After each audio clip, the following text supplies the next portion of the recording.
Eh coucou les copains, Et coucou! c'est imprévu, Oui, ça nous arrive, rarement. non mais mercredi soir jamais, J'avais. jamais. Mais bon on s'était dit, qu'est-ce qu'on fait? Est-ce qu'on ferait pas un petit live des quelques jeux qu'on a fait récemment? Notamment rattraper quelques retards, de parler de quelques jeux, il y a des jeux Oui. dont on avait envie de vous parler, il y a des jeux dont on devait vous parler il y a un moment qu'on n'a pas arrêté de repousser. On s'est dit on va faire une petite, voilà, on va faire 5-6 jeux, je pense plutôt 5, il y en a un que je vais passer à la trappe. Comme ça, hop, on va faire 5 C'est jeux, toi le chef, hein, tu sais. tu peux le redire. Bah, On vous l'a dit, on va faire de moins en moins de live ces prochaines semaines, ces prochains mois.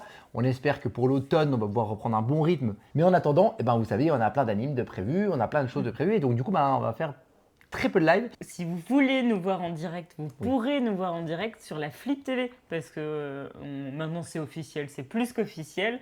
On sera les animateurs de la Flip TV. On peut même vous annoncer qu'il y aura 4 Flip TV sur tout le Flip. Ouais.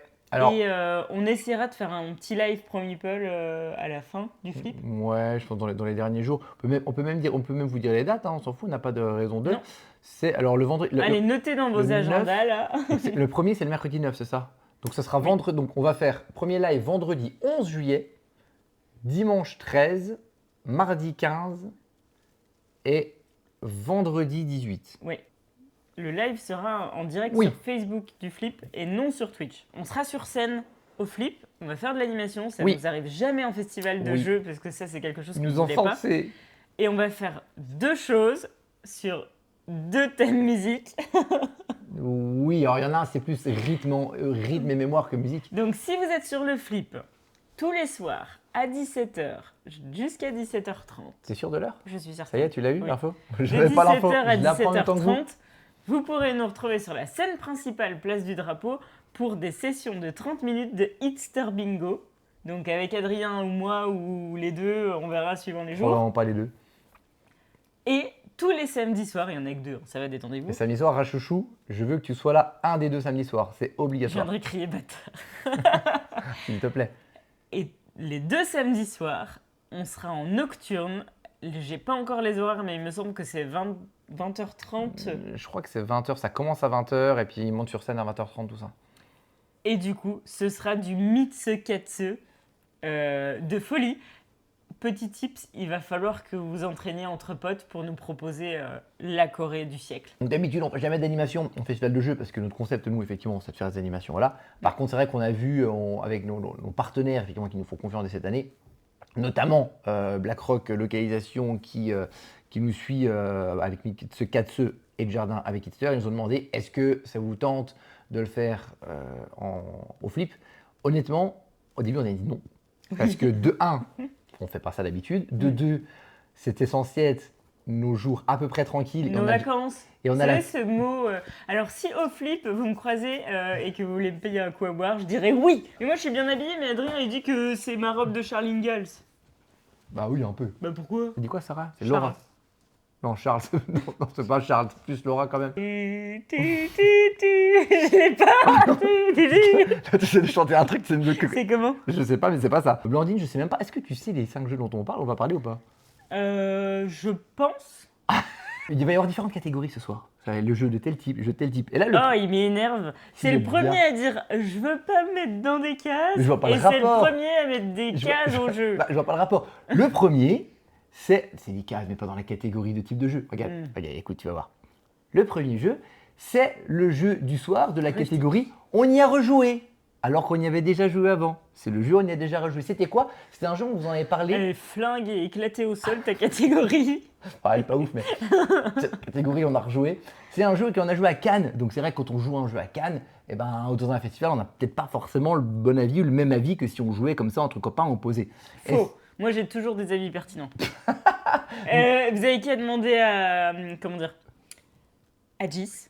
Il m'a envoyé un message pour me dire merci pour ton commentaire de Come Sail Away. Oui, grâce à ça, il a acheté. Il l'a acheté et il arrête pas d'y jouer. Et ils ont adoré. Comme quoi, on n'est pas totalement inutile. Et mais Un toi, peu, mais il pas a dit complètement. que ce que tu disais... Oui, moi, c'est pas ouf. Donc, le jeu, c'est un jeu qui nous avait plutôt pas mal plu, qu'on avait fait assez tard dans la soirée Asmodée. On Assez vous avait tard dit qu'on assez tard, on avait dit qu'on avait bien aimé. Il est sorti il y a une semaine ou deux semaines, je dirais. Oh, C'est non, une semaine, je crois. non pas le Saiyan à queue, à une lettre près, c'est Sengoku. Blandine n'a pas eu la ref. C'est le jeu, du coup, on avait beaucoup aimé parce qu'on avait aimé ce côté contrôle de territoire ultra épuré, qui joue un jeu de contrôle de territoire qui joue en une demi-heure, qui s'explique en 5 minutes. C'était très étonnant. On a voulu y rejouer. On y a rejoué ce week-end là. Ça, on y a rejoué ce week-end. Et effectivement, est-ce qu'on a toujours aimé? On va en parler. Première chose, c'est que moi, par contre, j'ai appris, je ne savais pas que c'était une réédition. Je n'avais aucune idée. Comme quoi, le professionnel, super. Donc, la boîte-là est une réédition, mais cette boîte-là date même d'il y a quelques années et qui vient seulement d'être localisée en France. Donc, c'est une boîte qui date un peu. Et dans les choses, malgré tout, qui nous avaient pas déçus à l'époque, mais la boîte est super belle, elle fait super envie. C'est vrai que le matos à l'intérieur, par contre, soyons sincères, c'est pas non plus le truc incroyable. Je trouve que la boîte est bien plus belle que le jeu, quoi. Tu exagères, c'est épuré, c'est. Oui, alors au moins c'est ultra lisible. Je suis d'accord. Par contre, ouais, j'aurais peut-être préféré un petit effort de DA, un poil plus. Bon, c'est le mec qui chipote un peu. Surtout à 35 balles, au final 35 euros. Oui, tu chipotes. Sur un jeu qui fait voilà, un plateau assez simple. Bon, il y a plein de jetons, il y a des dés, tout ça, donc voilà. Mais en tout cas, pour ceux qui connaissent pas le jeu, en termes de règles, je peux y aller un petit peu parce que c'est ultra simple. C'est un jeu du coup de contrôle de territoire qui va jouer en 2 phases. Je ne sais même plus c'est quoi les noms, mais la première phase concrètement, on va placer nos bonhommes. Et une fois qu'on a placé tous nos guerriers sur le plateau, et la deuxième phase, on va faire un combat de majorité. Tout simplement. À la première phase, on lance 3 dés. On voit 3 dés notamment. Attends, est-ce que jusque-là je fais n'importe quoi? On a nos 3 dés qui sont ici. Bon, je suis joueur jaune, je lance mes 3 dés et je vais les diviser en 2 groupes. Un groupe de 1 dé, un groupe de 2 dés. Le groupe de 2 dés, on va faire la somme. Est-ce qu'il y a 3 dés? Et cette somme des 2 dés, cette somme des 2 dés ciblera le territoire avec le numéro en question. Par exemple, si je fais 4 et 2, je fais 6, je vais donc placer mon bonhomme sur le territoire numéro 6. Vous voyez, vous avez différents petits jetons. Et du coup, chaque territoire ont été placés aléatoire au début en termes de valeur, donc chaque partie est différente sur la localité des différents territoires. Le dé tout seul, il va nous dire combien de guerriers on met dans cette zone-là. Si je fais 1 ou 2, je mets un guerrier. 3 ou 4, 2 guerriers. 5 ou 6, 3 guerriers. Concrètement, en termes de méca, vous faites que ça. Il y a un petit truc, une fois, c'est presque anecdotique. À la place de lancer les dés, on peut prendre des cartes comme ça qui vont nous faire une petite action. Voilà, mais on va dire que c'est anecdotique, on s'en fout vu qu'on survole les règles. Et donc voilà, on va placer tous nos petits bonhommes comme ça.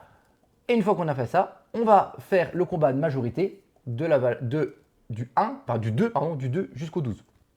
Si je gagne le territoire 5, je gagne 5 points. Si je gagne le territoire 12, je gagne 12 points. Et si je fais ça, vous allez me dire, c'est nul. Du coup, évidemment, on va tous se concentrer sur le 12 et personne ne va se concentrer sur le 2. Et c'est là où c'est super malin. Et j'ai trouvé ça malin à l'époque et j'ai trouvé encore que c'était ultra pertinent quand on a joué avec des gens qui sont... C'est pas des casus, mais c'est pas des gens qui jouent souvent. C'était ultra simple à comprendre et le côté tactique était quand même vachement présent. Effectivement, si quelqu'un gagne, on commence avec le territoire de niveau 2. Si moi, par exemple, je gagne ce territoire, donc je gagne 2 points, très bien. Le deuxième majorité gagne la moitié de ces points-là, arrondi à l'inférieur. Et ensuite, et surtout, celui qui a gagné va pouvoir se disperser sur les territoires adjacents où il a au moins un guerrier. Il va rajouter 2 guerriers Blanc. à lui. Oui, enfin blancs, mais du coup qui seront à lui pour ce endroit-là. Oui, mais il les rajoute, ils sont quand même blancs. Ils sont quand même blancs, mais c'est des guerriers pour lui. Et du coup, chaque territoire adjacent ont un bonhomme. Et du coup, tu vas gagner des bonhommes. Et du coup, peut-être que quand on va commencer le combat de majorité, il y a des territoires où on sera en infériorité. Mais on a prévu le coup de gagner les territoires qui sont adjacents de valeur inférieure et de transposer les trucs qui va eux nous faire gagner majoritaire sur cette valeur qui est supérieure. Et en fait, vous avez toutes les règles concrètement.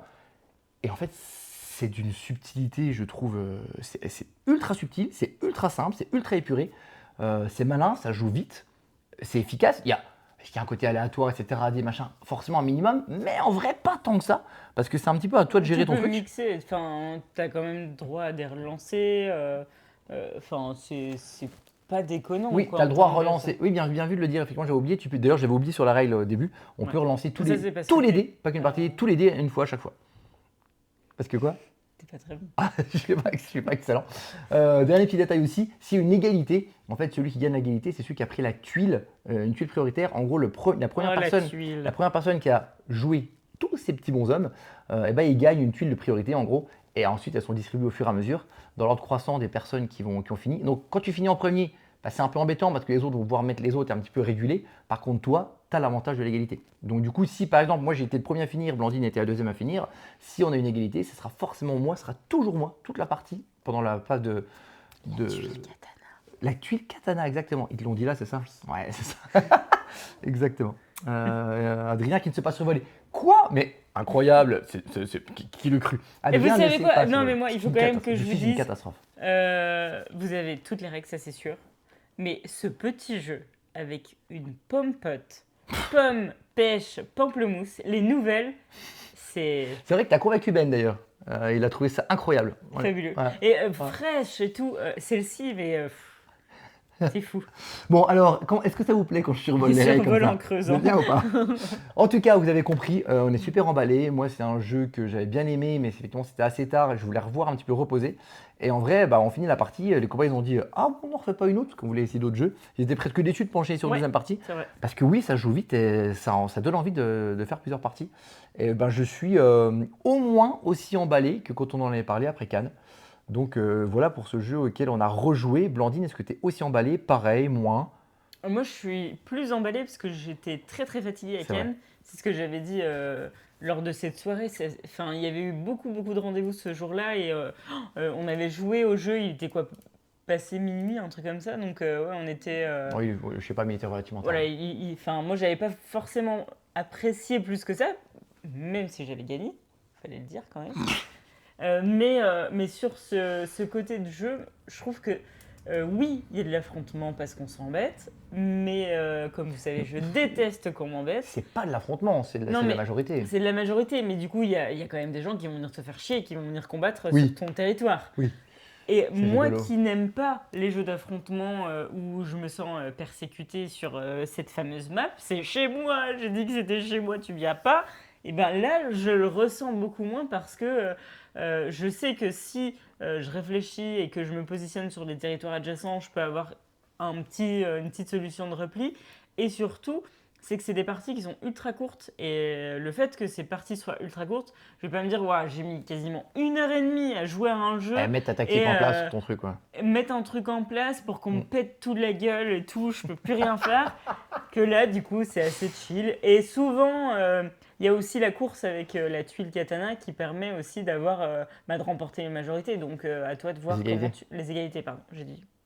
Ouais, non, mais voilà, c'est concrètement, on est quand même plutôt emballé et ça fait partie de ces jeux de ces derniers mois où j'y rejoue volontiers, on me le propose, j'y joue volontiers et moi-même je leur propose. Là, on part sur Besançon 4 jours. C'était en mode j'y repropose, il me repropose, on se Je- repropose. on part sur Besançon 3-4 jours, là on le prend avec nous et je sais qu'on va le proposer ce week-end aux copains qui vont venir essayer des jeux, quoi. Ouais. Clairement. Donc voilà, on a survolé un jeu dont on avait déjà parlé. C'est une catastrophe, mais bonne nouvelle. Les prochains seront vachement plus rapides car après la Tu catégorie. dis tout le temps ça, arrête Ah, de me mais dire. si, tu vas voir. Après la catégorie de. Ouais, mais arrête on y avec tes rejoue. catégories éclatées là. Là, c'est la catégorie petit jeu. Pas éclaté. C'est simple. Catégorie petit jeu. Mais là, nous n'avons pas un petit Oui, jeu. tu peux venir Brendouille si tu veux venir jouer. Mais nous avons bien 2 petits jeux. Et là, vu que c'est des petits jeux, il n'y a quasiment pas de règles. Donc, on va pouvoir survoler tranquillement. Le premier petit jeu de la sélection, c'est le jeu J'ai Merci. On a joué chez Juju au moins. Ah oui, c'est vrai. Attends. Merci. Alors, pour Il y a Rachel l'histoire. qui te surveille, elle te met des cartons rouges si jamais tu vas trop Ok. loin dans les Alors, explications. je ne vais pas rentrer dans les détails parce que de toute façon, il n'y a pas de détails à raconter. Par contre, on va raconter des petites anecdotes, histoire de rendre le live bien long et bien chiant à regarder, encore pire en replay.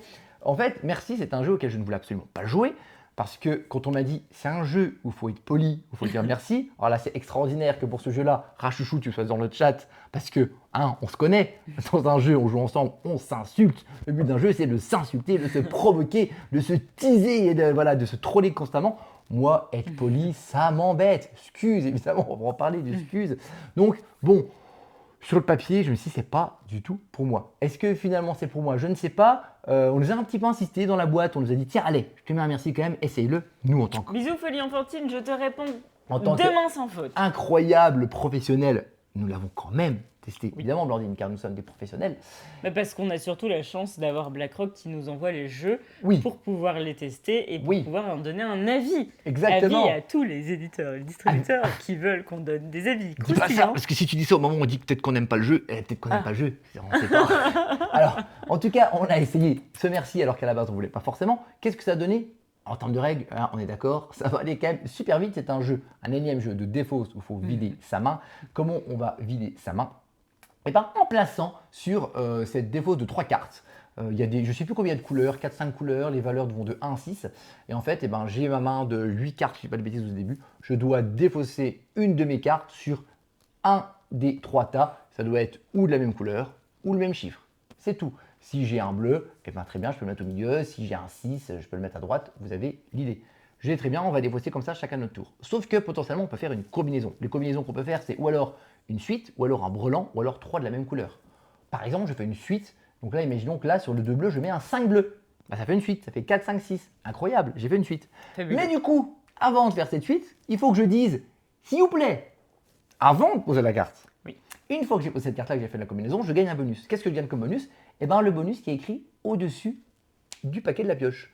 Là, par exemple, c'est plus 2. Donc, c'est quoi en bonus? Je vais donner 2 cartes à quelqu'un, évidemment. Vu que c'est un jeu de défausse. Tu me donnes pas moi, la personne, elle n'est pas contente du tout. Blandine, elle dit qu'elle est super gentille, je vais quand même pas lui donner. Merci. Et bien, qu'est-ce que je fais? Et bien, tiens, je te les donne. Merci. Voilà. Et Blandine doit dire merci ou Oui, merci beaucoup. Bien exagéré sur son C'est avec remerciement. plaisir que je reçois ces 2 cartes. Voilà, c'est vraiment contente. Je suis contente de perdre. Merci beaucoup. Donc, voilà, si tu dis pas merci, tu pioches une carte en plus. Mais on n'a pas le droit de dire merci gros bâtard. Bah non, parce que du coup ça marche plus. Mais oui, mais si c'est ton Donc surnom. on ne pourrait pas jouer avec la dame du chat. Merci beaucoup gros bâtard, comme ça. non, ça va pas, il faut être très poli. Et on peut aussi faire autre chose, c'est que si on met exactement la même carte, comme si j'ai un 2 bleu, parce que du coup chaque carte est en 2 exemplaires, je ne dis pas de bêtises, j'ai exactement un 2 bleu, bam, je peux mettre mon 2 bleu sur le 2 bleu, même quand c'est pas mon tour, mais par contre il faut que je dise excuse. Parce qu'effectivement, je m'excuse de passer devant.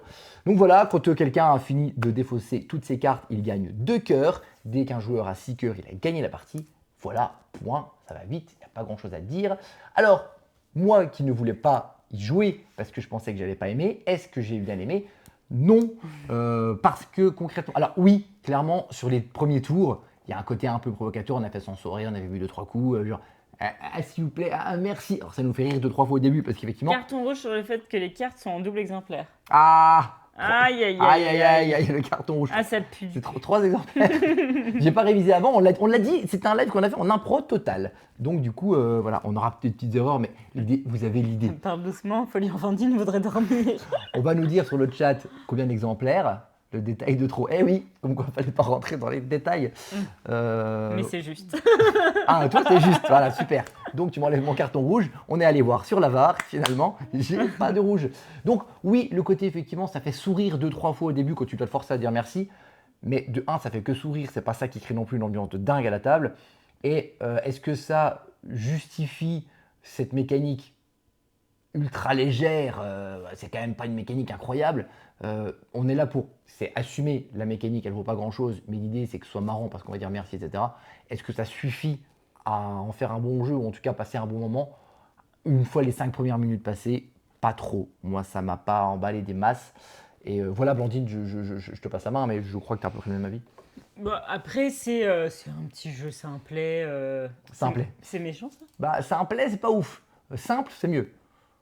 Non, mais ça veut dire que c'est simple, mais niais en même temps. Simplet. Ouais, bah c'est bon alors. Du coup, ça marche.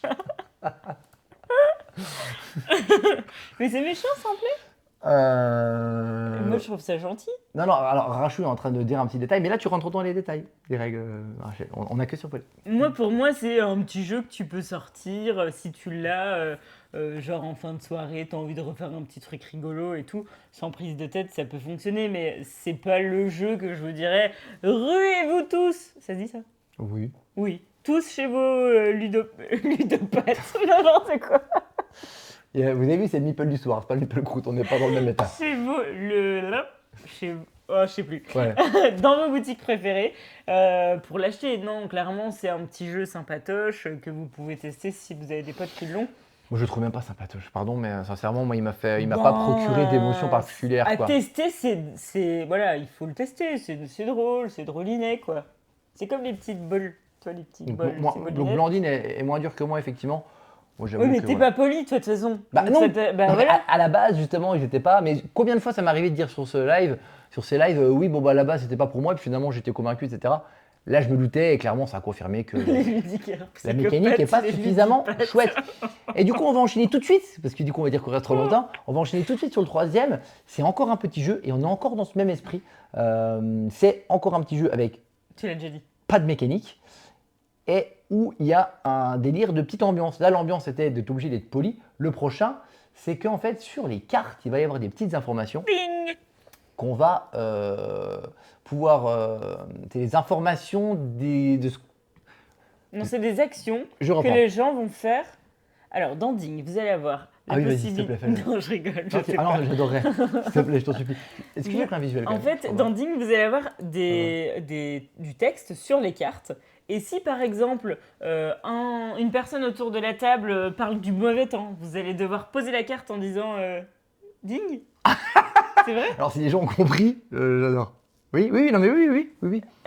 Et en fait, le but, ça va être de jouer avec les cartes. Donc, vous allez jouer soit la couleur, soit le numéro. C'est un jeu de défausse, on C'est doit un jeu défausser de sa main. défausse, on va défausser sa main. Mais vous avez possibilité de dire ding et de mettre une carte si une personne autour de la table fait les choses qui sont marquées sur vos cartes. Mais tout Exactement. est loufoque sur les cartes. Vous allez avoir Pour donner des un exemple, choses. ils vont voir que je suis en short. Attends, je reste comme ça. Hop, hop, hop, hop. Vous allez avoir des choses par rapport. Quelqu'un s'est gratté le visage.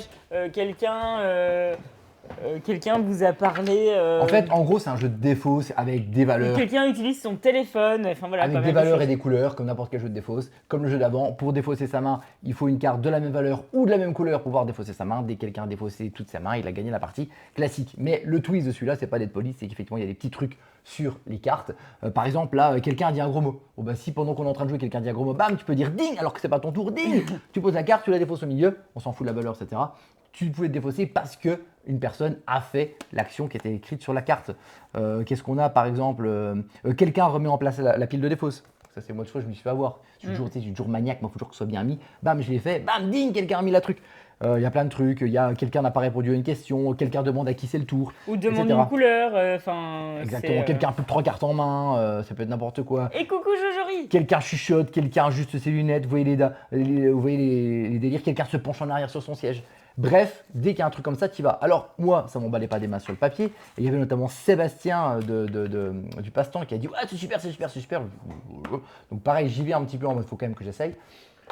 Est-ce qu'il m'a convaincu Pas incroyable, mais vachement plus que celui d'avant. Parce que concrètement, c'est vrai que ça crée un truc autour de ça. Ça crée une émulsion autour de la table. Pareil, je pense pas que tu joues 10 fois, tu joues une fois ou deux, tu fais une soirée, tu fais 2-3 manches, on a enchaîné quoi, 3-4 manches à la soirée parce que ça crée un petit quelque chose. Et c'est vrai que c'est marrant parce que tu as ce côté, une fois que tu as compris comment fonctionne le jeu, il y a plein de trucs que tu n'oses pas faire. Est-ce que je me gratte l'œil? Non, peut-être pas je me gratte l'œil, ça se trouve il y a une carte qui dit je peux pas me gratter l'œil, etc.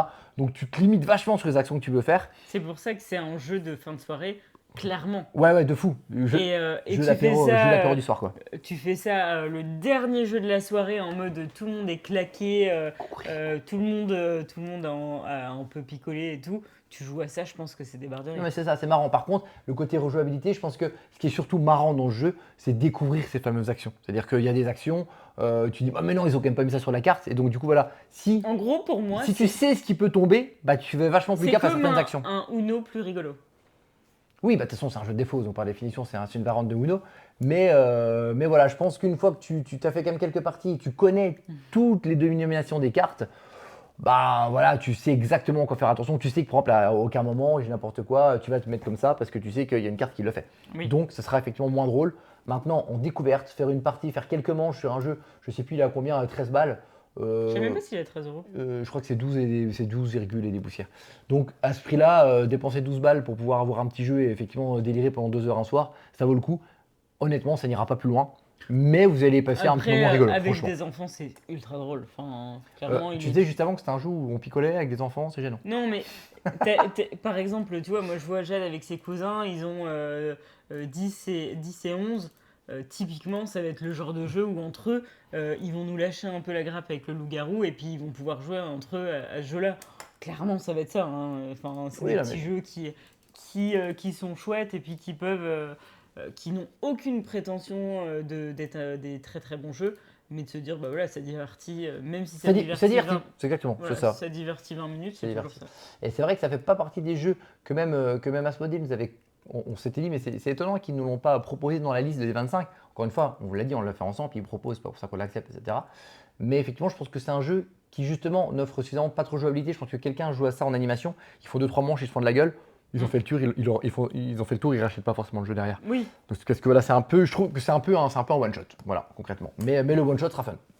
Donc, Tout à fait. donc voilà, plus convaincu, nettement plus convaincu que On merci. dit au suivant.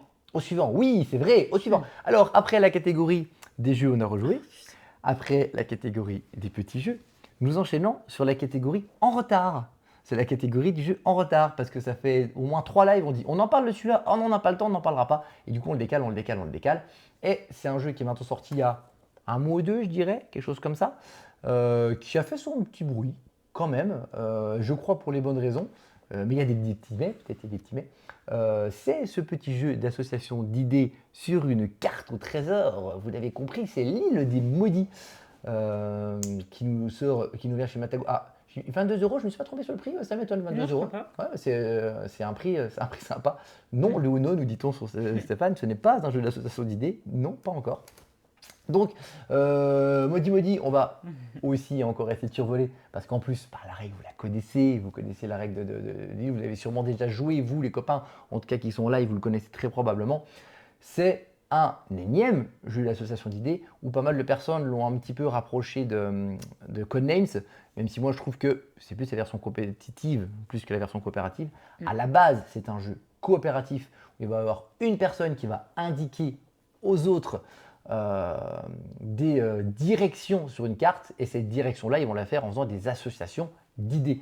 On a par exemple ici donc cette carte-là qui est principale, et le joueur qui sera, je ne sais plus si, voilà, le joueur qui va être la personne qui va faire deviner aux autres, il va avoir cette petite carte ici, et il va essayer de diriger les autres dans une direction, il va essayer de les amener vers là où il va, vers là où il veut, en fonction des associations qu'il va faire. Par exemple, sur cette carte-là, on va commencer avec les lettres noires, c'est là où on va commencer, donc c'est notamment machine, pont et gramme, que vous voyez ici, qu'on voit d'ailleurs un petit peu mieux sur la prochaine, je crois, parfait. Et une fois qu'on a fait ça, on va essayer d'amener les gens dans une direction. Notre objectif, c'est de partir du coup de cette tuile-là et d'atteindre la sortie. Mais avant d'atteindre la sortie, il faut qu'on récupère des petits diamants qui sont ici. Donc l'idée, ça va être par exemple, quand on va commencer ici, machine, je vais essayer de l'amener vers ici, dans cette direction-là, pour qu'il récupère le diamant. Attention, s'il va aller à certains endroits, effectivement, c'est la loose, vous doutez bien qu'à un endroit, on ne veut pas aller. L'idée, c'est qu'on a 7 tuiles, la personne qui doit faire deviner a 7 tuiles. Si à la fin des 7 mots qu'il a fait deviner, il n'a pas rechargé ses tuiles, perdu, il va falloir recharger ses tuiles. Perdu. Comment on recharge? Notamment en récupérant des gouttes d'eau. Les gouttes d'eau vont nous permettre de recharger les tuiles jusqu'à 7 tuiles. Sauf si on tombe sur des pièges. Les pièges, eux, vont nous faire retirer une tuile immédiatement et en plus vont nous permettre de un petit peu déstacker notre charge. C'est-à-dire que la prochaine fois qu'on rechargera, c'est pas à 7, mais on rechargera à 6 et ainsi de suite au fur et à mesure des pièges. Donc les pièges, c'est nul. Mais on a aussi les malédictions. Les pièges, c'est très méchant. On n'a pas envie de tomber sur des malédictions parce que si on est maudit, on ne peut pas sortir tant qu'on n'a pas récupéré, comment ça s'appelle Blandine, aide-moi. L'amulette qui va nous permettre de nous démaudire et du coup de pouvoir sortir. Si par contre on est maudit 2 fois, il n'y a pas de amulettes, c'est foutu, on a perdu la partie. Donc l'idée, ça va être un petit peu de se diriger comme ça et de trouver des mots intéressants. Vous voyez là dans l'exemple là, il est parti sur machine. L'exemple, c'est que lui, il a dit laver. Donc j'écris laver sur la tuile, je la donne aux copains et les copains décident ensemble. On le met où laver? Est-ce qu'on le met là? Est-ce qu'on le met là? Est-ce qu'on le met là? Ok, on le met là, très bien, ça tombe bien, c'était sur un diamant. Bravo, vous avez gagné un diamant. Par contre, je ne vais pas plus dans les détails des règles, dans la manière de logique, etc. Je pense que vous avez compris l'idée, vous en avez sûrement entendu parler. Moi, par contre, le petit truc qui m'a un petit peu gêné là-dedans, justement, l'exemple est pas mal. C'est-à-dire que là, si je mets laver, très bien, je mets ici. Mais en fait, laver, il aurait très bien pu aller ici, il aurait très bien pu aller ici. Alors, il n'aurait pas pu aller ici, parce que machine, pont, il n'y a pas trop de rapport avec le lavage. Ah ouais, on l'avait pas sur les ponts avant. Donc voilà, donc, en tout cas, effectivement, on se doute bien que le laver, il va être lié à machine, mais à aucun autre. Je sais pas, machine et pont, on aurait pu mettre levis. Pont-levis, machine, ouais non, parce que le levis, c'est pas un mot. Bref, vous avez compris. Le truc, c'est que si je mets le laver, laver, il peut être là, il peut être là, il peut être là. Donc finalement, tu vas te donner un mot tu vas prendre un risque pour dire, ok, on a compris l'idée, mais on n'est pas sûr de exactement où tu vas aller. Et finalement, même si tu as compris l'idée de ce que l'autre te donne, le côté effectivement carte un peu comme ça, donne un côté un petit peu aléatoire à la direction que tu veux donner, sauf si vraiment tu prends le temps de bien contourner, aller au beau endroit. Mais si tu ne peux pas contourner parce que tu as des pièges tout autour, c'est un mode, bon bah voilà, je dis le mot là, tu as une chance sur deux, quel que soit le mot que tu mets, si tu veux te mettre là, là ou là, il est connecté de toute façon à un seul mot, donc la direction elle est un petit peu unique alors que tu as 3 choix. Et il y a un côté un peu frustrant là-dedans, et moi qui m'a, j'avoue, un peu dérangé, alors que dans l'association de jeu, globalement, le jeu, je le trouve très chouette et on a vraiment beaucoup aimé nos parties. Mais du coup, ce côté-là, ce côté prise de risque en coopération, je le trouve moins pertinent que justement en compétitif. Et là, en compétitif, c'est là où moi, en tout cas, j'ai trouvé qu'il prenait toute sa saveur. Et là, on se retrouve vraiment sur un délire à la à la Codenames, on a vraiment deux équipes. Donc là, par exemple, on a deux équipes, il y a l'équipe verte et l'équipe bleue. On a un petit plateau comme ça qui va nous dire on va cocher à chaque fois qu'on va trouver des trucs. Donc là, il n'y a plus d'eau, de pièges, etc. On s'en fout. Ce qui compte, c'est de trouver les diamants à notre couleur. Donc là, on va voir prendre sur le truc qui est compétitif à droite. Et ben moi, comme je suis l'équipe bleue, donc mon objectif, c'est d'amener mes coéquipiers vers le bleu. Et les verts, ils vont essayer d'aller récupérer les diamants verts. Comme nos Codenames, on est deux à avoir la petite carte là et d'indiquer à chaque fois, chacun de notre tour, à notre équipe où aller. Comme nos Codenames aussi, si moi par exemple je suis l'équipe bleue et que je me trompe et que du coup en se trompant, et ben, du coup l'équipe adverse sur mon équipe va sur du vert, et ben parfait pour l'équipe vert, ils ont quand même validé leur truc. Donc en fait, dans le côté compétitif, il y a ce côté où le fait de prendre un risque, aller dans un, ok d'accord, tu as 3 choix et je vais l'emmener dans une direction, si je prends le risque d'aller quand même dans cette direction-là, et ben si ça tombe sur les copains, ça tombe sur le piège, ben c'est plus marrant parce qu'on s'affronte en fait.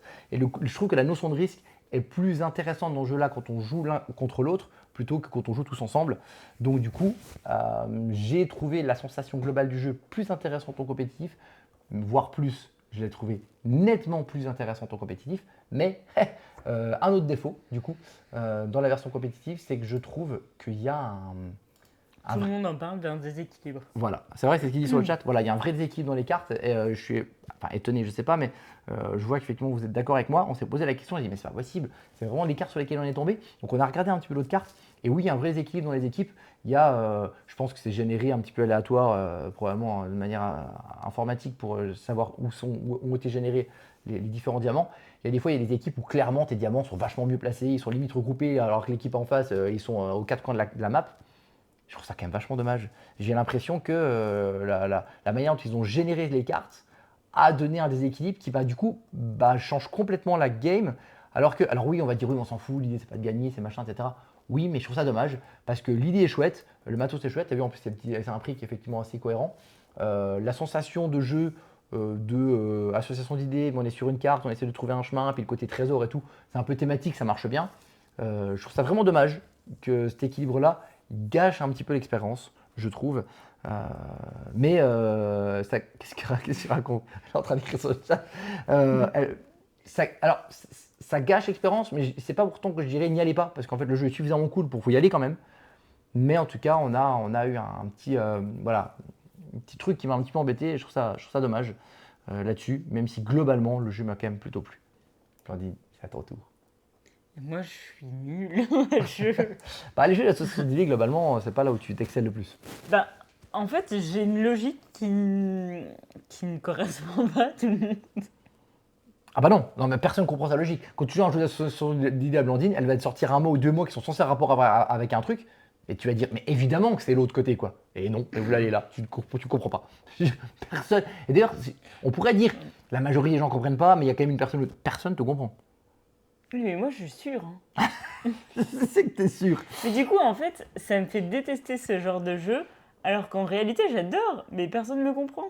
Non, personne ne te comprend. Mais il doit y avoir... On peut pas y jouer sur BGA.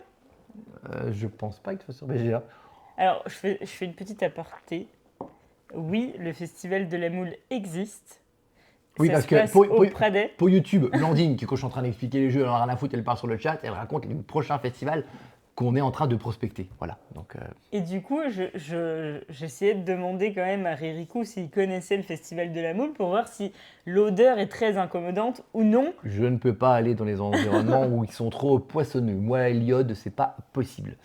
Donc, et du coup, ils ne connaissent pas le festival de la moule. Comme quoi, c'est peut-être pas un endroit ultra pertinent. C'est le mondial de la moule, il y a plus de 40 000 visiteurs quand même. Ah, on a raté le festival de la frite, du coup, moi, j'aurais préféré la frite. Je te dis que j'aurais préféré la frite. Oui, c'est vrai que Jadou, elle me comprend. Et du coup, à part ce côté où toi, t'es un peu là, etc., au niveau du jeu lui-même, la mécanique, la sensation... tous ces jeux-là, que ce soit Codenames, que ce soit l'île des maudits, j'ai vraiment un problème. Si je joue pas avec Jade, je comprends pas, en fait. Et du coup, j'ai joué avec Julia, qui était... un petit peu... Alors, non, c'est ça qui était drôle. C'est que justement, tu t'es dit, Julia, c'est bon, elle va me comprendre. Mais même elle était... Meuf, t'es sérieuse? Je veux dire, tu nous as tous perturbés quand même. On s'est demandé comment ça se passait dans la tête. Je suis tellement blanche. Mais c'est la lumière, Blandine, c'est la lumière. C'est uniquement la lumière. Et globalement, le jeu? Enfin, moi j'ai trouvé le jeu plutôt bien fait, sympa, le fait que... Attention, faut dire, t'es pas réfractaire aux jeux d'association d'idées de base. Par exemple, les Maudits Maudits, c'est des jeux que t'aimes bien. Par exemple. C'est des trucs, des jeux d'association d'idées, ça te Oui, plaît oui. quand Ah même. oui, ça me plaît, mais du coup, Le cachamot, tout ça, c'est des trucs qui j'arrive font pas à triper. trouver des gens qui me comprennent. Et est-ce que du coup, Blandine, Oui. cette idée de carte au trésor, est-ce que c'est une surcouche inutile ou est-ce que l'association est cool De toute façon, ça a toujours été mon rêve de participer à Chasse au trésor. Mais du coup, j'ai peur de l'hélicoptère, donc je peux pas participer. Et donc, Ah oui. Et ben, l'île des maudits. Non, franchement, le matos, l'édition, tout ça, c'est assez chouette. Mais ben, moi, je suis un peu passée à côté parce que forcément, j'ai rien pigé de ce qu'ils voulaient me faire comprendre. J'allais sur les amulettes oui, alors que d'accord, c'était pas le Blandine. Mais moment. concrètement, est-ce que le jeu est-ce que c'est un jeu que tu conseillerais? Est-ce que voilà. Ben non, je suis pas optimiste, j'en sais rien. Là, sur ce jeu, punaise, je suis désolée, je sais pas quoi vous en dire. J'ai rien pigé. Je vais pas vous dire, oui, oui, allez-y, allez, je suis Alors, moi, ludopathe. je vais reformuler différemment. Si en tout cas vous aimez les jeux d'association d'idées, le jeu vaut le coup. Et la mécanique, effectivement, de carte au trésor, de pistes, l'idée est super bonne et ça marche bien. Et c'est une bonne idée et c'est un chouette petit jeu. Il y a effectivement ce problème de déséquilibre qui est un peu frustrant. Mais si vous arrivez à passer ça et que vous vous en foutez, vous passerez un bon moment, franchement. Voilà. Ah, merci. Eh ben, Olen, il faut que je joue avec ta pote. Elle a un cerveau atypique, c'est une incomprise. J'ai une copine pareille. Ah, Mais pourtant, en vrai, quand je leur explique. moins et moins, ça fait pas forcément plus. Hein. Non, mais quand je leur explique mon raisonnement, ils me disent oui, bon, d'accord. Ils font un peu leur mauvaise foi. Mais quand même, il y avait une logique. J'ai pas sorti des mots comme ça. Après, excuse-moi, hein, vous aviez des trucs genre entre vous, là, par chez vous. Moi, j'ai rien compris. Qu'est-ce que c'est ce racisme anti-vosgien? Non, mais elle a sorti un truc cheval, je sais plus quoi. Ah bah oui, forcément, parce qu'il y a, je sais pas quoi, un éleveur de cheval par là-bas. Elle a mis le nom du mec. Moi, j'ai rien pigé, je connais pas le gars. C'était la méduse et le radeau, meuf. Quoi? C'était la méduse et le radeau. C'était quoi? Il n'y a rien à voir avec les Vosges, c'était quand même. Non, elle a fait un truc d'ici. Hmm. Exagère pas. Il exagère. En tout cas, voilà, c'est un jeu que je conseille malgré ses petits défauts qui ne bouleversent pas, malgré tout, la sensation du jeu. Dernier jeu, il y en a un qu'on va passer parce que sinon c'est trop long. Ça fait déjà 1 heure qu'on fait en live. Après, on a fait une grosse intro de 20 minutes, donc du coup, la vidéo YouTube sera plutôt Et coucou courte. Evernet, bisous bisous. Coucou aux nouveaux arrivants et arrivantes. On n'a pas Bugzouné? Après les catégories, Blandine. Oui. Après la catégorie de. Oh non, mais On y a c'est rejoué. éclaté encore. Après la catégorie de les petits jeux. Oui. Après la catégorie de jeux en retard. Et ben l'inverse de jeu en retard, c'est quoi, Blandine? Je en avance. Eh oui, c'est jeu en avant-première. Le prochain, Est-ce que c'est un c'est jeu en celui que je avant-première. connais? Bah non, évidemment, on fait un live sur un jeu que t'as pas joué. Non, mais c'est lequel? C'est celui que j'aime bien? Oui, bah, tu l'aimes bien, je vois pas c'est lequel Ah non, tu parles de peut-être, l'autre. Oui, c'est un jeu que tu. Spoil, que tu as a priori bien aimé. Ah oui, non, c'est pas lui que je pensais. C'est pas lui que tu penses. C'est un jeu en avant-première qui sort en septembre. C'est Couronne de Cendre. Un jeu chez Pixie Game. Alors, on va déjà tout de suite être un petit peu transparent sur Pixie Game. Moi, jusqu'à il n'y a pas si longtemps, Pixie Game, je dis pas que je. Pixie Game, c'était un éditeur, distributeur qui sortait des jeux, voilà. Je dis pas qu'il se. Il y avait peu de jeux qui. Alors, il y avait toute la catégorie des One Game qui je trouvais avait un truc assez pertinent. Mais sinon, il y avait peu de jeux qui m'emballaient vraiment. Et là, c'est vrai qu'en rentrant de Toulouse, on vous avait dit qu'Eternal Deck, c'était notre coup de cœur du festival, effectivement, qui était déjà. Mais t'étais déjà emballé à la vue. Oui. Au retour de Cannes du showroom, t'étais un petit peu. Oui, voilà, c'est ça. Mais du coup, c'était que sur le showroom parce qu'effectivement, la DA, très chouette, pour en tout cas ces deux jeux-là, pour Eternal Deck et celui-là. Mais il s'avère que Eternal Deck, on y a joué et qu'il n'y a pas que la DA qui est cool, le jeu est cool. Et celui-là, on y est arrivé en mode un petit peu, bon, qu'est-ce que ça vaut? Est-ce que du coup, il n'y a que la DA qui est cool? Alors, on va voir, mais je pense que vous avez compris, qu'il nous a au moins un petit peu plu. J'ai l'impression quand même que Pixie est en train de passer un cap, je trouve. Enfin, en tout cas, voilà, là, ils ont des jeux, franchement, en enfer. Quoi. Il est tente. Qu'est-ce qu'il y a? Eternal Deck, on l'attend vraiment? Tu veux vraiment sortir la boîte pour les troller là? Voilà, c'est deux jeux qu'on a en notre possession, Eternal Deck et Couronne de Cendre. Donc on dit effectivement encore une fois merci à toutes les personnes qui nous envoient ces boîtes-là. On ne pourrait pas faire ces revues-là. Et d'ailleurs, petit spoil, on vous a parlé du flip. On sera avec notre boîte d'Eternal Deck, Donc s'il y a des gens qui Oui. veulent y jouer, comme on vous dit à chaque fois, nous, nos jeux, c'est pour qu'ils soient joués. Donc si vous avez envie de vous calibrer à une petite partie d'Eternal Deck, c'est pas sûr que nous, on ait le temps de jouer avec vous, mais on pourra vous le prêter sans problème. Carrément. Et, Ça peut être dimanche, Brandouille, Eternal Deck, si tu veux. carrément. Et du coup, on est donc le jeu là, on vend pas. Donc on a fait plusieurs parties. Comme d'hab, on voulait pas en faire qu'une. Et Eternal Deck, de la même manière que Sengoku, on en a parlé après un retour de Cannes. Oui. On fera pareil pour Eternal Deck. On a fait un retour à chaud en disant qu'on avait bien aimé la première partie. Oui. On va faire plusieurs D'autres manches. parties, On va essayer même de faire tous les 5-6 scénars là. Et on vous redonnera notre avis un petit peu plus à froid courant de l'été, en espérant qu'on arrivera à le faire. Et voilà, en tout cas, celui-ci, on a pu déjà faire plusieurs parties. On a un avis qui, je pense, est déjà bien ancré. Donc déjà, la boîte est magnifique, est sublime. Bon, c'est très dark, oui, mais en tout cas, moi, je suis pas très fan du côté très Mais noir, c'est dark de base. Dark coloré, je trouve. Oui, mais c'est comme Eternal Deck. Toi, tu as un gros tapis très très noir, très dark. Tu dis bon, mais c'est un noir vraiment beau. Moi, en tout cas, ça me plaît pas mal. Non, mais c'est vrai, non, mais oui, bon, moi, je me suis mal exprimé, tu as compris l'idée. Donc, C'est un noir beau. donc, couronne de cendres. Bon, le thème, on est dans un royaume, il y a un roi dans sa citadelle, et puis du coup, tout se passe bien dans le meilleur des mondes, mais le roi, il dit, il se passe des bricoles, donc du coup, à mon avis, ils veulent, c'est pas possible que ce soit si calme, donc ils créent la zizanie, du coup, les 4 clans vont se péter la tronche. Après s'être pété la tronche pendant des années, ils n'ont plus rien, plus de ressources, plus d'armée, rien du tout. Ils se retrouvent ensemble, ils disent, on s'est fait avoir, en fait, on n'a aucune raison de se péter la gueule. Vous savez quoi, on va s'endormir pendant 100 ans, et on reviendra après quand les bonhommes seront revenus, les ressources seront revenues, et là, du coup, on ira péter la gueule au roi. Sauf que le roi, il met un petit truc dans leur petite potion magique qu'ils allaient s'endormir pendant 100 ans, et finalement, pendant les 100 ans, ils sont dans un espèce de cauchemar permanent, et du coup, ils se réveillent au bout de 100 ans en tant que vil, méchant, très vilain, soif de vengeance, pour se péter la tronche entre eux et péter la tronche notamment au roi dans sa citadelle. Voilà le pitch global du jeu. Je le dis rarement, mais je sais pas pourquoi. Celui-ci, il m'a un peu emballé.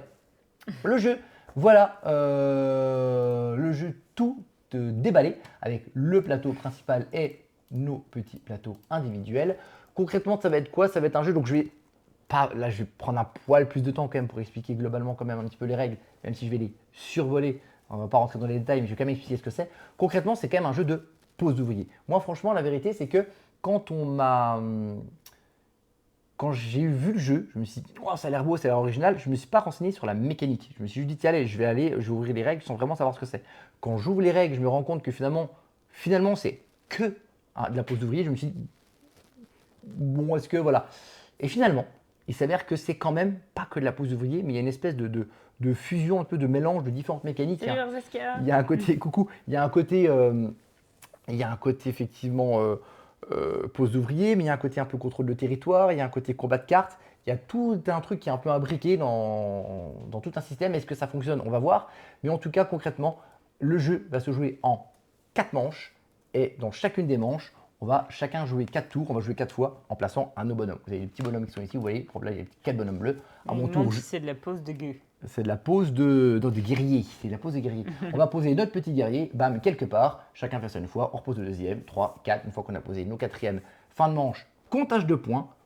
On fait ça 4 fois. Donc on va compter 4 fois les points. Et voilà, concrètement, c'est quoi on va pouvoir poser nos bonhommes dans 4 endroits différents. Je vais vous en dire 3 parce que le quatrième est totalement anecdotique. Mais voilà, là vous voyez par exemple un terrain avec des petits bonhommes qui sont posés un petit peu partout. Et quels sont les endroits sur lesquels on peut poser? Et bien en fait, si vous voyez le terrain de base, initialement, par exemple le joueur vert là, il va commencer dans une zone, dans un coin de la map. Donc il va commencer dans ce coin-là. Le bleu va commencer dans ce coin-là. Si on zoome un peu sur leur endroit, on va voir que par exemple, voilà, là on est sur le zoom du joueur vert.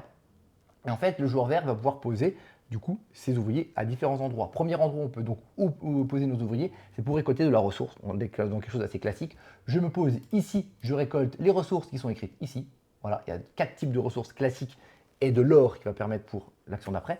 Mais concrètement, on va récupérer des ressources. Ok, on génère, très bien. Et comme au Monopoly, si je suis joueur vert et que je me pose ici, très, très bien. Si par contre c'est un adversaire qui se pose ici, si je suis joueur bleu et que je me pose à cet endroit-là, je récupère les ressources, mais le propriétaire va récupérer la ressource qui est ici. Très bien, il n'y a que 2 endroits, à 3 ou 4 joueurs, 2 endroits, à 2 joueurs, qu'un seul endroit pour se poser. Donc on ne peut pas se poser de manière infinie. Deuxième endroit où on peut se poser, ça va être sur les constructions. Alors attention, petit détail, j'ai récupéré des photos un petit peu à droite à gauche, mais ça, en automne, quand je vais changer un peu le studio, il n'y aura plus de photos, ce sera moi qui prendrai les photos et les vidéos. En tout cas là, vous voyez que là on a des petits cubes. Sur certaines photos, c'est pas la même version. Donc sachez que là, on est vraiment sur une version, c'est pas des petits cubes, c'est vraiment du chouette petit matériel, c'est des ressources qui sont vraiment chouettes. Donc là, bon, voilà, ceci est dit. Sur le deuxième endroit, la deuxième action qu'on peut faire, c'est en se posant sur la zone de construction. Bon, là, par contre, on peut se poser autant qu'on veut. Et grâce à ça, on va récupérer du coup, une tuile construction. Si on regarde la première map, vous voyez ici, il y a à chaque fois 4 tuiles construction possibles. On va pour ça payer avec de l'or. Cette fois, c'est de l'or qui va nous permettre de récupérer cette tuile. Et cette tuile, on va la placer ou dans une zone où il n'y a encore personne, ou chez nous. Donc par exemple, imaginons que moi je suis joueur bleu, et la carte là elle est bleue, je suis joueur bleu, là il y a la zone qui est ici, je vais acheter une tuile et la poser sur ma tuile qui est déjà chez moi. Ça sert à quoi? C'est la majorité des points, ça va grâce à ça qu'on va marquer des points. À la fin de la partie, vous allez marquer, à la fin de la manche, pardon, vous allez marquer autant de points que la tuile, pour celle-ci elle vaut 2 points de victoire, et vous rajouterez 1 point de victoire par tuile qui est en dessous. Donc si vous avez 3 tuiles, dont celle du dessus qui vaut 2, ça vous fera 4 points à la fin de la manche. Et concrètement, c'est comme ça que vous allez marquer des points. Donc c'est intéressant de vous mettre des tuiles chez vous. Sauf que chez vous, ça ne va pas rester indéfiniment chez vous parce que la dernière action qu'on va pouvoir faire, je vais aller trop vite, c'est me mettre justement chez mon adversaire pour pouvoir l'attaquer. Par exemple, là, troisième action passive, c'est donc l'attaquer. Je suis joueur bleu. Vous voyez ici, alors là, on ne voit pas trop bien. Peut-être si, voilà, je suis joueur bleu, je veux attaquer le joueur vert. Il y a 2 endroits où je peux poser mon petit bonhomme pour attaquer le joueur qui est sur cette zone-là. Donc pareil, si 2 personnes se sont mises là, c'est fini, on ne pourra plus l'attaquer ensuite, c'est limité en termes de place. Comment on va s'attaquer? C'est tout simple, j'ai des cartes en main, on va commencer avec 3 cartes de début. Et sur ces cartes, vous voyez, elles ont des couleurs, des valeurs, je vous en montrerai un petit peu plus zoomé tout à l'heure. Mais en tout cas, moi, mon objectif, c'est que je vais jouer 1 ou 2 cartes face cachée. Je vais mettre face cachée. Et puis, on va s'affronter comme ça. Dis-moi, Blandine. Je suis en x2? Ok. Je repasse en x1,5. J'étais en x2, donc du coup je vais jouer 1 ou 2 cartes de ma main face cachée en disant voilà je t'attaque et je t'attaque avec 1 ou 2 cartes. Sauf que la personne qui défend, lui, il a sa carte qui est déjà posée ici, il ne peut pas la changer. Il a forcément cette carte-là, il ne va pas se défendre avec ses cartes de combat. Il va défendre avec une autre carte, on verra après. Donc on va commencer avec 3 cartes de base qui sont assez faibles, mais ces cartes-là, évidemment, on va alimenter notre deck au fur et à mesure. Comment? En récupérant justement ces cartes qui sont ici. On va avoir une rivière de cartes, des cartes de différents niveaux. Vous avez des cartes de niveau 1, des cartes de niveau 2 et des cartes de niveau 3. Évidemment, plus elles sont chères, vous voyez leur coût ici en ressources, plus elles sont hautes en level, plus elles sont chères, plus elles sont puissantes, plus elles vont taper fort. Donc vous avez là en zoom le type de carte que c'est. On a ici le coût en ressources et la valeur. Ces cartes-là, on va les récupérer à la fin de notre tour. En fait, à notre tour, on va donc se placer en récupérant des ressources ou acheter une tuile ou combattre. Une fois qu'on a fait ça, on achète, si on veut, une carte si on a les ressources nécessaires. Très bien, on récupère cette carte dans la main et ça fait des cartes en plus. Et donc, c'est ces cartes-là qui vont être de plus en plus puissantes. Et ces cartes-là, donc, on va les jouer face cachée en attaquant l'adversaire. Donc, est-ce qu'on fait que ça? Eh bien non, parce qu'en plus de jouer ces cartes combat, ces cartes soldats, on va jouer les cartes combat. Là, vous voyez le petit plateau principal et vous avez des cartes combat qui sont ici. Et ces cartes-là, il y a 2 informations. La première, c'est cette valeur-là qui va s'ajouter aux cartes. Donc, c'est-à-dire que si moi, j'ai mis une carte de valeur 2 et 1 face cachée, j'ai 3 d'attaque. Si je mets cette carte-là en plus, très bien, je vais avoir 3 plus 4, je vais avoir 7 d'attaque. Mais le défenseur, lui, même s'il ne peut pas changer ses soldats, il peut également ajouter une carte comme ça en ajoutant des valeurs à son attaque. Tout le monde va retourner toutes ces cartes. Celui qui a le plus de valeurs va gagner le combat. Si je suis le défenseur, très bien, je reste là. L'autre, il défausse ses cartes dans son cimetière. Si par contre l'attaquant a plus de points, je dégage. Ça vient chez lui. Il met un petit pion de sa couleur pour dire que maintenant c'est chez lui. Et c'est lui qui marquera des points à la fin de la manche par rapport à des tuiles qu'il a eues. Et en plus de ça, vous avez vu, vous avez 2 petits icônes là. En fait, si en ayant joué cette carte-là, j'ai gagné le combat, je gagne le bonus vert. Si j'ai perdu le combat, je gagne le bonus rouge. Ce qui fait que des fois, quand tu sais que tu vas combattre et que tu vas perdre, parce que prendre ton défense, tu sais que tu vas perdre, tu peux jouer une carte juste pour avoir le bonus de la défaite. Donc même dans le fait où tu sais que tu vas te faire un petit peu rosser le fion, eh ben, tu peux quand même choisir un petit peu intelligemment ces cartes. Ces cartes-là, d'attaque, là, tu en as 5. Une fois qu'elle est jouée, tu ne peux pas la récupérer. Il ne te reste plus que 4. Après, tu en joues une, tu en as de moins en moins en main, donc tu as de moins en moins de choix. Tu ne peux les récupérer qu'une fois que tu as joué toutes tes cartes. Et dans ce cas, tu les récupères toutes en main. Sauf, c'est la 4e action que j'avais dit qui était anecdotique, on peut gâcher son tour à aller récupérer les cartes qui sont au milieu. Nous, on ne l'a jamais fait sur les plusieurs parties qu'on a fait. Non. Je pense que c'est pas très malin, mais en tout cas, si t'es vraiment dans la sauce, ça peut servir. On peut peut-être faire ça, Mais je pense. concrètement, voilà, tu vas récupérer tes cartes quand tu as tout joué. Donc l'idée, c'est que tu vas vraiment falloir regarder quelles cartes tes adversaires ont joué et te souvenir lesquelles ils ont joué, parce que du coup, évidemment, elles vont se superposer au fur et à mesure. Et tu sauras pas forcément, tu te souviendras pas forcément lesquelles ils ont déjà joué. Est-ce qu'il a déjà joué sa carte avec sa faible valeur et sa grosse valeur? Il y a une carte où c'est un dé, ça va être un peu aléatoire. Quelle carte on va utiliser? On va voir, je parle tout vite, mais c'est parce que je suis trop long. Dernier point que je vais dire là-dessus, c'est qu'au milieu, eh ben, vous savez que vous avez un roi dans sa citadelle. On peut lui baiser. On peut aller le chercher et un petit peu lui prendre sa place. Donc la première personne qui va l'attaquer, bon, il va l'attaquer très bien, il va prendre sa place, le roi il saute, et ensuite pendant toute la partie, bien évidemment, on va à chaque fois s'attaquer, il va y avoir les défenseurs dans la citadelle et on va s'attaquer constamment comme une autre zone, à la différence près que là il n'y a pas 2 cartes, parce qu'il y a 2 cartes maximum à chaque fois sur les zones, mais il y en a 3, jusqu'à 3, et donc là on peut attaquer face cachée avec 1, 2 ou 3 cartes. Pareil, on va s'affronter, etc., etc. Je ne vous ai pas expliqué aussi dans certains détails, notamment le fait que, regardez, les couleurs, en plus d'avoir des valeurs, elles ont des couleurs ici, elles ont des types. C'est un rouge, jaune, bleu, je sais, noir, blanc, noir. Et en fait, si vous avez des cartes de même type, eh ben, elles vont taper plus fort, elles auront plus de force. Plus vous mettez des cartes de même type, plus elles vont taper fort. Donc ça va être assez intéressant de récupérer tout ça. Donc voilà pourquoi avoir la citadelle. Et bien en fait, c'était fini, c'était derrière. À la fin de la manche, on va du coup marquer des points, comme je vous l'ai dit, par rapport aux tuiles sur les zones que vous possédez, mais aussi la personne qui sera dans la citadelle marquera des points et marquera de plus en plus de points au fur et à mesure des avancées des manches. Première manche marquera 4, ensuite 5, 6 et 7. Donc à la dernière manche, la personne qui aura la possession de la citadelle marquera 7 points, et 7 points c'est beaucoup. Donc, beaucoup. Hein. Donc voilà, je suis rentré quand même un peu dans les détails. Non. En vrai, j'ai quand même survolé dans le sens où j'ai fait 5 grosses minutes de règles, mais pour tout expliquer, tu en as pour 15-20 minutes quand même. Donc j'ai quand même survolé pas mal de choses. Mais l'idée globale, c'est qu'on voilà, on va poser les ouvriers pour récolter des ressources, construire des bâtiments ou combattre. Et ensuite, on récupère des cartes pour un petit peu construire notre deck. Et en fait, eh ben, sur le papier et sur cette manière de voir un petit peu les choses, avec, bah oui, c'est la pose d'ouvrier, c'est machin, ça semble assez classique. Mais en termes de sensation, pourquoi je suis resté aussi longtemps? Parce que déjà c'était le gros jeu de la sélection, parce que c'est une avant-première et qu'on est content, et parce que vous l'avez compris, il nous a pas mal plu. Et un jeu comme ça, un peu expert, même si c'est de l'expert très accessible. C'est très accessible. C'est très accessible. On ne peut pas se permettre de survoler en disant, bah voilà, sans jeu de pose d'ouvrier, on récolte des ressources et puis on combat. C'est pas possible. Je me devais de rentrer un petit peu dans les détails. Pourquoi? Parce qu'en fait, chaque chose est relativement classique. La pose d'ouvrier, c'est classique. Le fait de combattre avec des cartes, c'est classique. Le fait d'avoir un côté contrôle de territoire, c'est classique. Mais les trois briqués ensemble amènent une sensation que moi j'ai trouvé relativement inédite et j'ai vraiment bien aimé. Et notamment ce côté contrôle de territoire. C'est pas un jeu de contrôle de territoire, on a parlé de Sengoku avant. Voilà, on combat, on amène les soldats, on avance sur les territoires, sur les frontières, etc. Là, c'est pas ça du tout. Mais en même temps, il faut que tu contrôles ta zone pour pouvoir marquer des points.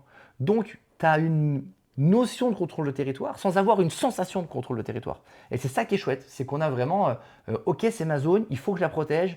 Bon, ok, je sais que celle-là, je vais la perdre parce que j'ai pas assez de bonhommes. Il y a un truc que je n'ai pas dit aussi, les bonhommes, une fois que c'est posé, on ne peut pas les changer, sauf quand on va construire chez soi ou quand on va récolter des ressources chez soi. Dans ce cas, on peut faire ce qu'on appelle une réaffectation. Donc les personnages qu'on a dans la main, on peut les échanger avec les cartes pour pouvoir se renforcer. Mais pour ça, il faut forcément les jouer chez soi. On ne peut pas le faire, par exemple, quand on est attaqué, bah attends, je change. Une fois que tu es attaqué, c'est foutu. Donc, tu as vraiment une manière d'anticiper ce qui va se passer, de contrôler le terrain, de savoir que si là, de toute façon, je vais perdre, il va falloir que j'attaque après. Et puis, on est limité. Rappelez-vous, on n'a que 3 cartes en main. On va en avoir qu'une maximum à chaque tour si on a les ressources pour. Et ces personnages-là, on va les récupérer qu'à la fin de la manche. À la fin de la manche, on compte les points, comme je vous l'ai dit. Mais en plus de ça, on va récupérer tous nos petits bonhommes, les 4 bonhommes pour là. Et on va récupérer tous nos bonhommes dans le cimetière.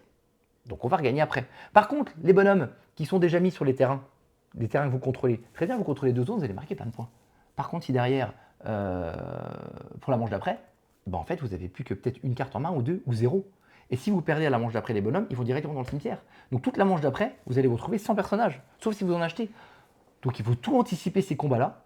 Et en fait, cette notion de plein de petites sensations imbriquées amène une grosse sensation globale que moi j'ai trouvé absolument géniale. Sans parler de la DA et du thème que je trouve génial, le jeu je le trouve magnifique. Et puis dernier point positif, et après je laisserai la main à Blandine, ça fait 10 minutes que je suis dessus, mais vous avez compris que moi c'est un jeu qui m'a beaucoup emballé. Je suis surpris, alors j'en ai parlé quand on en a rejoué ce week-end, les personnes avec qui on a joué ont été moins surpris que la première fois on l'a dit. Mais un jeu comme ça, avec quand même pas mal de matos, qui est plutôt beau, jeu expert, en général, c'est quand même 50-60 balles. En tout cas, en dessous de 50 euros, c'est quasiment pas possible. Le jeu, il est à 40 euros. Prix public, prix boutique, pardon. Donc voilà, c'est un jeu que tu peux trouver à 35-36 euros dans les boutiques en ligne. Je sais pas comment ils ont fait. Quand tu vois des fois des jeux à 30 balles où franchement t'as quand même pas grand chose quoi. Comment ça s'appelle la cheese truc là, tu sais, cheese napping à 30 balles. Tu dis que ça vaut 40 balles, tu dis qu'il y a quand même un délire d'édition qui est assez fou. Donc voilà, l'édition est folle. Moi c'est vraiment un jeu qui m'a vraiment emballé. On a fait plusieurs parties. Et vous savez que nous, quand on fait 2-3 parties, souvent on n'en fait plus trop au grand désarroi de Blandine parce qu'on n'a pas trop le temps. Celui-là, je sais qu'on va en refaire et que j'ai prévu de le prendre aussi ce week-end et de le faire tester. C'est vraiment un jeu qui nous a beaucoup plu. Et pardon, j'ai beaucoup parlé, j'ai pas laissé la parole à Blandine et j'ai pas non plus lu le chat. Donc j'ai regardé un petit peu ce que vous avez dit. Blandine, tu as un peu lu. Qu'est-ce qu'ils ont dit Qu'est-ce qu'ils ont dit? Des bêtises. Donc ce que je disais, ils ont. Oui. Très bien. Blandine, toi, ton avis sur la couronne de cendre? Eh bien, mon avis sur la couronne de cendre. Déjà, c'est très beau. Oui. C'est très très beau. Et pourtant, c'était comme moi, le côté un peu dark et tout, t'es pas très sensible à la base. Le côté sombre un peu. Ah non, il faut que ce soit coloré. Ouais. Mais c'est ce que je disais, c'est sombre mais coloré. Parce que c'est vrai que le noir et le rose, ça match super bien. Enfin, clairement, la DA est très jolie, moi j'aime beaucoup. La boîte, elle fait envie, la boîte a envie. Et c'est vrai que sur ce jeu, contrôle de territoire aussi. C'est pas vrai, c'est ça. Bataille, on peut pas dire que c'est la contrôle de territoire, c'est de la pose d'ouvrier. Voilà. Pose d'ouvrier. Mais avec une sensation de contrôle de territoire. La pose d'ouvrier, ça fait partie quand même de mes mécaniques que j'affectionne. Oui. Plutôt bien. C'est des mécaniques qui sont faciles pour moi. Oui, Thaïs Ogero est en train de dire que c'est moi qui ai gagné la partie. C'est quelque chose où il y a de la fourberie, mais c'est pas forcément parce que t'es fourbe que tu vas pouvoir gagner. Et ça, c'est ce qui me plaît, c'est que sans forcément embêter beaucoup de monde, j'ai réussi en fait à contrôler des territoires parce que j'ai consolidé correctement mes cartes, j'ai pu les changer correctement, j'ai pu optimiser sur mes tuiles, aller chercher au bon moment les bonnes ressources. Et clairement, sur ce jeu-là, j'ai vraiment pris du plaisir. Pourtant, c'est de l'affrontement très direct, justement. C'est clairement, c'est gratos. Hein. À ton tour, c'est ok, je récolte les ressources, ou alors je construis, ou alors tiens, je t'attaque toi. C'est gratos, c'est toi, je t'attaque, bam, je mets les bonhommes là. Je te fume, je t'attaque. C'est vraiment rentre dedans. C'est de base exactement ce que tu n'aimes pas. Ouais. Et cette manière de faire, effectivement, cette manière dont tu vas gérer ton truc, dont tu vas mettre tes cartes pour te défendre, etc. Ça dépend comment tu. J'ai l'impression que toi, ça t'a pas gêné une seconde. Non, parce que j'ai optimisé en fait Avant de prendre des territoires, j'ai dû attaquer vraiment très peu de fois. Mais quand j'ai attaqué, vraiment j'avais des bases solides et du coup j'aurais pu. J'ai pu garder mes territoires quasiment tout du long de la partie et staffer encore plus. La partie de ce week-end, notamment, tu t'es fait attaquer et finalement, tu étais quand même suffisamment solide pour venir. Ouais. Et les quelques fois où tu as perdu, j'ai eu l'impression que tu avais anticipé la défaite. Ouais. Et à ton tour, bam, tu as repris la zone parce que tu avais préparé les cartes pour pouvoir reprendre le territoire qu'on allait te prendre. Et donc, en fait, si tu anticipes correctement, c'est pas du genre la gueule, c'est gratos. Si, en même temps, c'est ça qui est terrible, c'est qu'en fait, si c'est ça, mais c'est pas ce que tu ressens. Tu as vraiment une sensation de jeu qui est assez inédite. Moi, je te avec des mécaniques classiques. Je ris parce que s'attaquer gratos, c'est un truc que moi, intrinsèquement, je déteste jouer à des jeux comme ça. Mais là, tu es sur un système de qui va à la chasse par sa place et tu le reprends. En fait, le but vraiment ultime, c'est d'avoir ce côté de staffer. Pour moi, dans ce jeu, c'est d'avoir ta main qui est vraiment bien staffée pour pouvoir attaquer au moment où toi tu penses attaquer et que ce soit le plus judicieux pour que tu aies quand même dans ta main des choses qui soient chouettes et que tu aies des ressources pour pouvoir toujours acheter. Souvent, oui, si tu ne gères pas tes ressources, toi, ton objectif c'est d'acheter presque à chaque tour. Si tu n'as pas géré, on peut pas à chaque tour. J'étais quasiment sur des systèmes où j'étais jamais sans aucune ressource. Et vu que les cartes changent au fur et à mesure, à chaque tour à peu près, tu arrives quand même à prendre… Non, pas à chaque tour. Si tu arrives déjà à avoir une carte un tour sur deux, c'est déjà fort. Tu peux pas le faire à chaque tour, mais un tour sur deux, je pense que c'est déjà solide. Et surtout que, comme tu dis, quand tu dis que toi, tu essaies de bien créer tes cartes pour avoir le moment opportun, je dis que les cartes sont de différentes couleurs. Et si tu crées une synergie… Salut First Player. Coucou. Si elles sont de la même couleur, Couleur, ouais. et bah, du coup, elles vont être plus fortes. Si tu as 2 cartes de la même couleur, bah, tu rajoutes 1 à ta valeur. Si tu as 3 cartes de la même couleur quand tu attaques la citadelle, tu as plus 2 à la valeur. Et donc, du coup, tu es d'autant plus fort. Donc, des fois, tu vas préparer ton truc, tu vas attendre les bonnes cartes. Celle-là, elle t'intéresse pas, c'est pas la bonne couleur. Tu vas attendre la bonne couleur pour pouvoir attaquer au bon moment, au moment opportun, la bonne personne. À savoir que, pareil, autre détail que je n'ai pas dit, on peut aussi, à la fin de la partie, tous les points que je vous ai dit que vous allez gagner à la fin des manches, à la fin de la dernière manche, vous allez gagner des points de manière différente. Parce qu'au début, on va avoir une carte destin, je crois, je dis pas de bêtises, qui nous donne 2 couleurs. Par exemple, moi j'ai blanc et rouge, très bien. Et bien à la fin de la partie, les cartes blanc et rouge que j'aurais eu, ouais, notamment, les cartes blanc et rouge que tu auras ou dans ta main ou dans le cimetière ou posé, on s'en fout, on récupère toutes nos cartes à la fin. Toutes les cartes que tu auras achetées blanches et rouges te feront marquer autant de points que leur niveau. Les cartes sont niveau 1, 2 ou 3. Si j'ai 3 cartes rouges de niveau 2 et une carte blanche de niveau 3, alors que j'avais du blanc et du rouge, je vais marquer 6 et 3, je vais marquer 9 points en plus. Et en plus, on a envie d'avoir ces synergies-là pour qu'elles soient fortes, pour qu'elles attaquent ensemble. Donc il y a plein de trucs comme ça imbriqués qui fonctionnent super. Et nous, ça a été vraiment En fait, moi, j'avais une grosse hype quand on était à la showroom, quand j'ai vu la DA, etc., sans vraiment savoir ce que c'était. Je me suis pas trop renseigné. Je sais qu'il était notamment nommé au Sablier d'Or. J'ai pas regardé. Je voulais pas me faire spoiler. J'ai pas regardé. J'ai lu les règles. Je me suis dit, ah bon, ok, ce serait que ça. Et vraiment, dans la sensation, il y a tout qui roule, et c'est un mot que je sais, on utilise beaucoup les reviewers, n'est-ce pas, First Player. Le mot fluidité, c'est chiant, on dit toujours que c'est fluide, c'est pas fluide, etc. Celui-ci, c'est vraiment, c'est quand même un jeu qui se joue en 1h30 à 4, tranquille, et je pense que les gens qui connaissent bien le jeu, t'as les tours, ça peut aller super vite, quoi. Ok, je récolte des ressources, à toi, ça va assez vite, et même les attaques. Elles se font assez rapidement et tu comprends facilement ce que tu dois faire et ce qui se passe. T'es pas largué là, attends, qu'est-ce qui s'est passé? Attends, qu'est-ce que tu as fait là? Pourquoi tu as fait ça? Ça n'arrive jamais ça. Couronne de cendre. Le couronne de cendre, ouais. Tiens, et, en fait, en fait, ça n'arrive jamais d'être perdu dans ce qui se passe ou dans ce qui s'est passé parce que c'est aussi riche que c'est simple. Donc c'est vraiment. C'est vraiment très bien. Et par contre, on vient de parler justement qu'à 4, en 1h30 ça passe. On ne l'a pas essayé à 3. J'avais vraiment envie de l'essayer à 3 avant d'en parler. Parce que moi, on a fait 2 parties à 4. Souvent, les jeux experts 2-4, souvent, la meilleure configuration c'est 3. 4, c'est trop long. 2, ça manque d'interaction. À 3, c'est la meilleure config. Là, par contre, étant donné qu'il y a des spots, vous avez vu sur la carte, il y a des spots en fait où il y a à chaque fois 2 endroits pour se poser pour combattre. Mais en fait, il y a autant de spots quand on est à 3 ou quand on est à 4 joueurs. Et en fait, ce qui est assez intéressant à 4 joueurs, c'est que des fois, on va se bloquer. Par exemple, une fois, quelqu'un va attaquer un endroit. Si moi, je suis le deuxième à attaquer cet endroit, il n'y a plus de place. Si je gagne le combat, je sais que je serai là pour la fin de la manche et c'est moi qui vais marquer des points. Alors, qu'à 3, ça va être moins, on va moins se bloquer. Et je pense, j'en sais rien, mais je pense que c'est moins pertinent à 3, alors que souvent, c'est la meilleure configuration. Mais vu comment c'est fluide à 4 et comment en 1h30 c'est bouclé, pas de problème, quoi. Donc voilà. On nous dit sur le chat, il ne m'attire pas. Pourtant, je rame pour dire que c'est bien. Hein. Mais voilà, je sais pas. Il y a des personnes qui nous ont dit que ça ne les intéresse pas parce qu'ils n'aimaient pas le côté notamment affrontement gratos. Donnez-lui sa chance, franchement. Non, franchement, si vous avez l'occasion de le tester, allez-y parce que franchement, celui-ci, pour moi, sur le papier, il n'y avait pas grand-chose qui était censé me plaire. Et au final, c'est vraiment... dans les jeux qu'on a parlé. La DA, t'as quand même un petit peu excité au début aussi, quoi. Excité. Moi, j'étais tout excité. Moi, j'étais tout excité. Et je finis excité et satisfait. Excité, quoi. Je suis super satisfait. Et ça fait plaisir. Mais c'est vrai, et il y a un truc aussi qu'il faut dire, c'est que, maman, attention, le rangement dedans. Oui, le rangement c'est bien. C'est incroyable, le rangement est dingo. Et ça c'est cool. Pour 30 balles, 40 pardon, c'est le matos.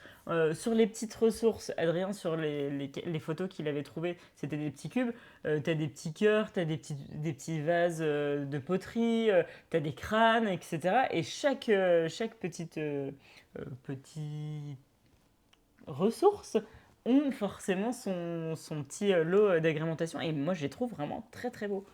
En tout cas, voilà, si déjà je vois que Yuel n'a pas répondu une fois qu'on t'a dit quel jeu c'est, je ne sais pas si tu l'as testé, du coup j'imagine que non, sinon ou alors tu es en train de nous écrire un truc comme ça pour le dire ce que tu en as pensé. Mais si tu ne l'as pas essayé, vraiment essaye. Nous, on parlait effectivement des jeux Pixie du moment entre Eternal Deck et celui-là. Bah, franchement.